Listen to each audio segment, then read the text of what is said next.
Welcome to spider posting. ఈరోజు కార్యక్రమంలో మనం చర్చించబోయే అంశం చైనా వ్యూహాల గురించి. చైనా ఎందుకు తన వ్యూహానికి పదును పెడుతుంది, ప్రపంచవ్యాప్తంగా తనదే ఎందుకు పరిచయం ఉండాలనుకుంటుందో మనం ఒకసారి చర్చిద్దాం. వాస్తవానికి చైనా మన భారతదేశంతోనే కాదు, జపాన్తో, అమెరికాతో, మాటకు వస్తే రష్యా మీద కూడా చాలా ఆంక్షలు పెడతా ఉంది. చాలా పెద్ద ఎత్తున పోరాటం చేస్తూ ఉంది. యూరోపియన్ కంట్రీస్ మీద కూడా పెద్ద ఎత్తున పోరాటానికి దిగుతుంది. ఎందుకంటే ప్రపంచవ్యాప్తంగా తన ఆధిపత్యాన్ని ఎలాగైనా నిరూపించుకోవాలని చైనా ఎలాగైనా తపన పడుతోంది.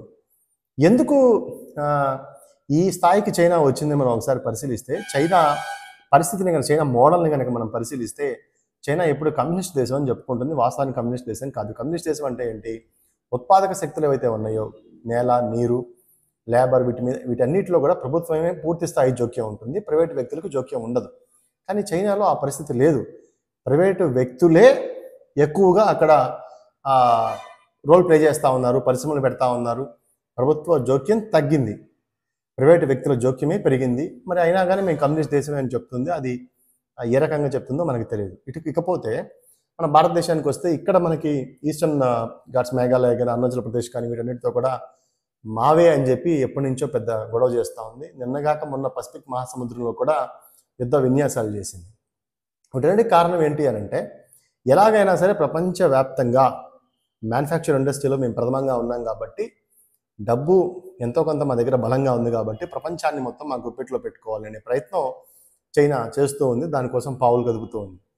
ఇకపోతే రీసెంట్గా అంటే ఈరోజు హిందూ ఆర్టికల్లో అభిషేక్ ఒక ఆర్టికల్ రాశారు. ఆయన రాసిన ఆర్టికల్ చైనా గురించి ఇంకొక కోణాన్ని చూపిస్తున్నారు. అంటే చైనా మామూలుగానే తన రాజకీయ పలుకుబడితో ఏమైనా చేయగలదు అనే ఒక ధోరణి, తన ప్రపంచాన్ని భయపెట్టాలనే ధోరణి తీసుకొచ్చింది. కానీ ఈయన ఇంకో కోణాన్ని తీసుకొచ్చారు. దీంట్లో ఆయన ఏం చెప్తున్నారంటే, చైనా మినరల్స్ ఎక్స్పోర్ట్లో చైనా చాలా ప్రాధాన్యంగా ఉంది. అంటే ఖనిజాల ఉత్పత్తి, ఈ ఖనిజాలు అంటారు, మినరల్స్ అంటాయి కదా మనకి, మ్యాగ్నీషియం కానీ ఇట్లాంటి భూమిలో దొరికే ఖనిజాలు, వీటి ఉత్పత్తిలో చైనా అగ్రగామిగా ఉంది. ఇప్పుడు దాన్ని ఉపయోగించి కూడా పాలిటిక్స్ చేయాలని చెప్పి చూస్తా ఉంది. ఇప్పుడు ఏం చేసిందంటే, యాంటిమోనీ అనే ఒక ఖనిజం ఉంది. ఈ ఖనిజాన్ని భూమిలో నుంచి తవ్వి తీస్తారు.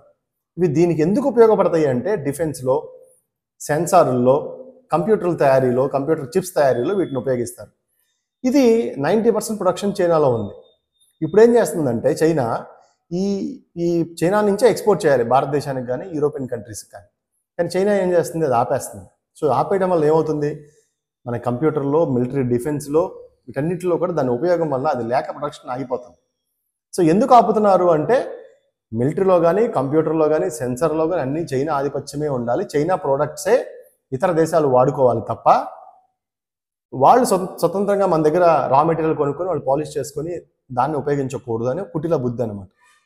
ఎందుకంటే అమెరికా కొన్ని శాంక్షన్స్ చేసింది, ఇలాగా చైనా ప్రవర్తిస్తుందని వాళ్ళకి సెమీ కండక్టర్స్ నిలుపుదల చేసింది. సో దాన్ని కక్ష పెట్టుకొని అసలు మేము ప్రపంచానికి దీన్ని యాంటిమోనీ, ఈ ఖనిజాన్ని ఇవ్వటం ఆపేస్తే, మిలిటరీ రంగంలో కానీ, చిప్స్లో కానీ, తయారీలో కానీ వీళ్ళకి మన మీద ఆధారపడాల్సిన పరిస్థితి ఉంది. కాబట్టి అది ఆపేస్తే ఖచ్చితంగా మన మాట వింటారు అని చెప్పి ఈరోజు చైనా అలా ప్రవర్తిస్తూ ఉంది.